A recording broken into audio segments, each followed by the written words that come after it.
ইতিহাস ও বর্তমান কথা ইউটিউব চ্যানেলে সবাইকে স্বাগত জানাই। আশা করি সবাই ভালো আছো। আজকে ইতিহাসের আরও একটি টপিক নিয়ে আলোচনায় চলে এসেছি। ইতিহাসের উপাদান।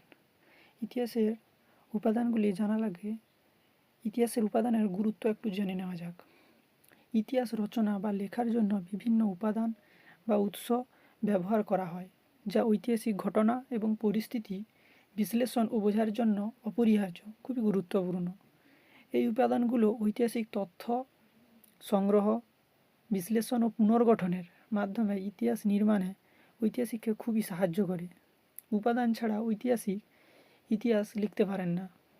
এই গুরুত্বপূর্ণ উপাদানগুলি কয়েকটি যেমন হলো প্রাথমিক পুরাতাত্ত্বিক উপাদান, চিত্র, ভাস্কর্য, মুদ্রা, লেখ প্রভৃতি।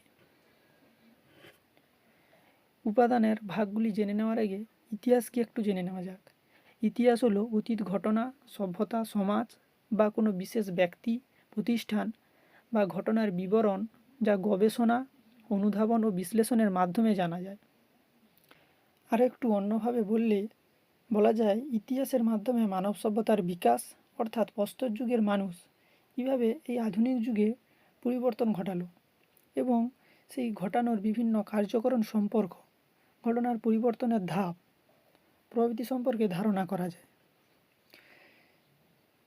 ইতিহাস সম্পর্কে ঐতিহাসিক বিউরি বলেছেন, history is a science, no less and no more. অর্থাৎ ইতিহাসকে তিনি বিজ্ঞানের সঙ্গে তুলনা করেছেন। বিজ্ঞানে যেরকম পরীক্ষা নিরীক্ষার মাধ্যমে তার রেজাল্ট বা ফলাফল লিপিবদ্ধ করা হয়, তেমনি ইতিহাসের উপাদানগুলিও বৈজ্ঞানিকভাবে পরীক্ষা নিরীক্ষার পর ঐতিহাসিক তার ইতিহাস লেখেন। ঐতিহাসিক ইএইচকার আরেকটু এগিয়ে বলেছেন, ইতিহাস হলো ঐতিহাসিক ও তথ্যের মধ্যে একটি অবিরাম সংলাপ। অর্থাৎ ঐতিহাসিক তথ্য বা উপাদানগুলিকে বারবার পরীক্ষা নিরীক্ষার দ্বারা তথ্যের উপস্থাপনা করেন, অর্থাৎ ইতিহাস লেখেন। সামগ্রিকভাবে ঐতিহাসিকদের মতে ইতিহাস হলো মানবজাতির অতীত ঘটনাবলী এবং তাদের কার্যকরণ সম্পর্কের একটি বিশ্লেষণ মাত্র। এবার প্রাচীন ভারতের ইতিহাসের উপাদান দেখে নেওয়া যাক। ইতিহাসের ক্ষেত্রে মূলত প্রাচীন ভারত, মধ্যযুগের ভারত ও আধুনিক যুগের ভারত ভাগ করা হয়ে থাকে, কিন্তু এখানে আমরা শুধু প্রাচীন ভারতের ইতিহাসের উপাদানগুলি জেনে নেব। প্রাচীন ভারতের ইতিহাসের উপাদানকে দুভাগে ভাগ করা হয়েছে, প্রত্নতাত্ত্বিক উপাদান ও সাহিত্যিক উপাদান।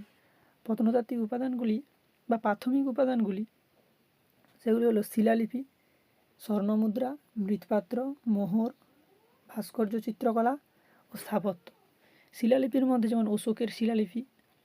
মুদ্রা, বিভিন্ন রাজা তার রাজত্বকালে যে মুদ্রার প্রচলন করেন, অর্থনৈতিক ব্যবস্থা পরিচালনা করার জন্য স্বর্ণ মুদ্রা হোক, রূপার মুদ্রা হোক, সীসা বা অন্য কোনো ধাতুর যে মুদ্রা প্রচলন করেন, সেগুলো ইতিহাসের ক্ষেত্রে খুবই গুরুত্বপূর্ণ। এছাড়া মৃৎপাত্র, মোহর, ভাস্কর্য, চিত্রকলা, স্থাপত্য অর্থাৎ রাজপ্রাসাদের গায়ে মূর্তি খোদাই, পাথর কেটে মন্দির নির্মাণ, বৌদ্ধ বিহার নির্মাণ প্রভৃতি ইতিহাসের উপাদান হিসাবে ধরা হয়। সাহিত্যিক উপাদানের মধ্যে ধর্মীয় গ্রন্থ, লৌকিক গ্রন্থ, বিদেশি ভ্রমণকারীদের বর্ণনা। এই ধর্মীয় গ্রন্থকে আবার তিন ভাগে ভাগ করা হয়, ব্রাহ্মণ সাহিত্য, বৌদ্ধ সাহিত্য, জৈন সাহিত্য। বিদেশি ভ্রমণকারীদের বর্ণনা যেমন বিভিন্ন রাজার আমলে দেশি রাজ্য বা দেশ থেকে ভ্রমণকারী ঐতিহাসিক পর্যটকগণ, যেমন চীন থেকে এসেছিলেন ফাইয়ান, হিউয়াংসাং প্রভৃতি উল্লেখযোগ্য। প্রাচীন ভারতের ইতিহাসের উপাদানের বিস্তারিত বিভাগটি এখানে দেওয়া আছে, তোমরা এখানে চাইলে এটা নোট করে নিতে পারো। ব্রাহ্মণ সাহিত্যকে আরও ভাগ করা হয়েছে, বেদ, ব্রাহ্মণ, অরণ্যক, উপনিষদ। এই চারটি হলো বৈদিক সাহিত্যের অংশ।